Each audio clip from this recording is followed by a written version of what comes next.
Орбитада повестку вручить поехал. Вот только подошел. Ертең біз таңертең бүкіл белсенді 9:30-да барамыз. Жақсы. Полиция департаментінен актовый залын сұраймыз. Ол енді полиция департамент бастығының жеке меншігі емес, халықтікі болды зданияда. Сендер халыққа қызмет етуге жұмыс істеп жүрсіңдер. Енді аяқ астынан 20 адам шақырып жатсыңдар. Мне поручено вручить. Қазақша сөйле, қазақша. Маған сізге осы повестканы қолыңызға табыстауға маған бұйрық берді. Жоқ, бұйрықты орындауға емес. Сендер мен Қазақстан Республикасының азаматымын. Менің қолым тиеме. Мен Алматыға пойызға, самолетқа билет алып қойған шығармын, может быть.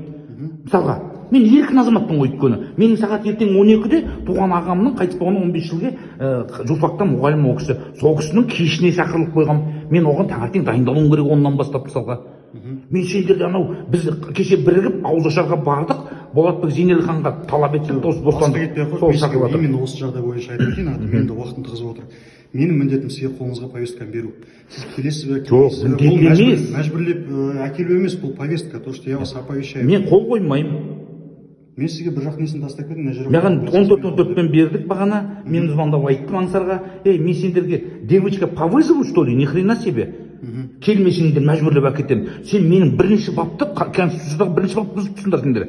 Менің құқығым бойынша Қазақстан Республикасының мен мен бостандығым ертең бос болуым керек. Мен ертең. Сен неге ертең дейсің? Сен мен қай күні бос болатынын неге сұрамайсыңдар? Зейнелхан 2 ай берді Зейнелханға. 2 ай санкция берді оған.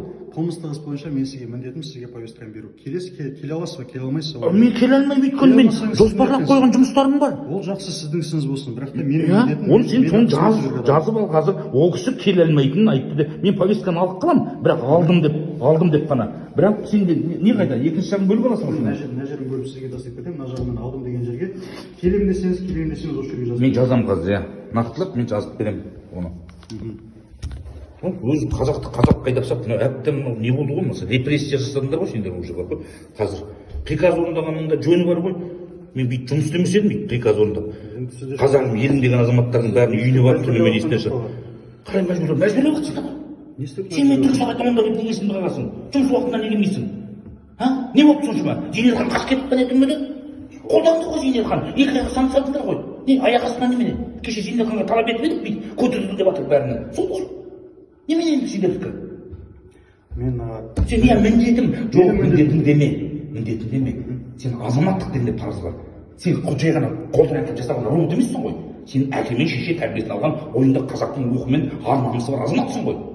Әлде сен не, яғынан қатты сата саласың ба, сен қолыңа қару беріп қазір? Жоқ, неге олай? Приказ берейін деп тұр ғой сағында. Сен әкеп беру болды, мен шаруам жоқ. Қалай шаруам жоқ сен сонда? Өйткені сен менің құқығымды қорғайтын адамсың. Менің қалтамнан түсірілген МДС-тен айырылған отырсыңдар. Басын ашып айтайыншы, мен бұл іс бойынша ештеңе білмеймін. Онда сендер департаменттен бізге повестка берді, осындай адамдарға қолдарына апарып беріңіздер деп. Менің қызметім осы апарып беру.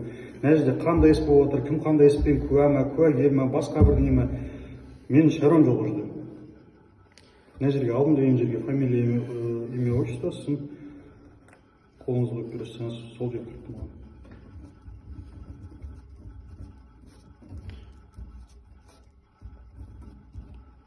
Халықты такс келе алмайын десем бізге келетін уақытын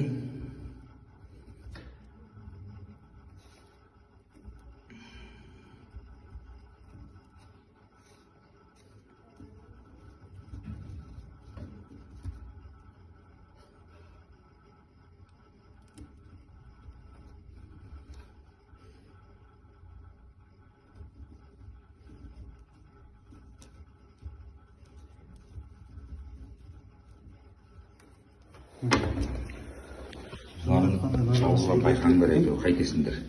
Қызмет етіп жатырмыз деп жатсыңдар ғой. Бірақ халыққа қызмет ету керек негізі. Білесіңдер ме? Халыққа. Ол сөзіңізге сіз ешкім қарсы келіп жатқан жоқ. Негізі халыққа қызмет жоқ, қарсы келмейсіңдер ғой. Қарсы енді бірақ мысалға мен өзіме айтсам, мен ана жерде азаматтығыма қарсы келіп тұратын болса, мен ешқандай должность түгіл, мен ешқандай бәленбай мыңда миллиондаған неде ақшада ұстап тұрған емес. Өте бір ауыр жағдайда тұр, қазір елдің барлығы білесің ғой. Өте ауыр жағдайда тұр. Қазақмыстың өзін де Россияға беріп жатыр. Осының бәрі ойландыру керек. Әйтеуір жаңағы өткір менің жолбарыс деген итім бар, ол менің адал құлым, өйткені ол ит, хайуан, құлы бәрін орындайды. Ол айта алмайды. Ите алмаймын деп. Мына жерде жаңағы нені жазбапты ғой, Зейнелханның не жөнінде, қандай іс бойынша Номер уголовного дела көрсетіле ма? Қылмыстық істің номері. Зейнелхан бойынша алдық, Зейнелхан бойынша ғана сұрақтарға жауап береміз. Ертең ана лишний сұрақ қойса, біз таңертең департаменттің бастығын сол жерге шақырайық деп отырмыз. Қазір бүкіл Қазақстан бойынша мынаның бәрі қазір кетесіңдер неге? Бүкіліміз осылай келгендермен түсіріп жатырмыз. Бүкіл Қазақстанға оповещать етеміз. Жоқ, тіпті қарсы емес. Иә. Дұрыс, біз түсіріп алуға біздің құқығымыз бар. Жақсы. Аман бол бауырым.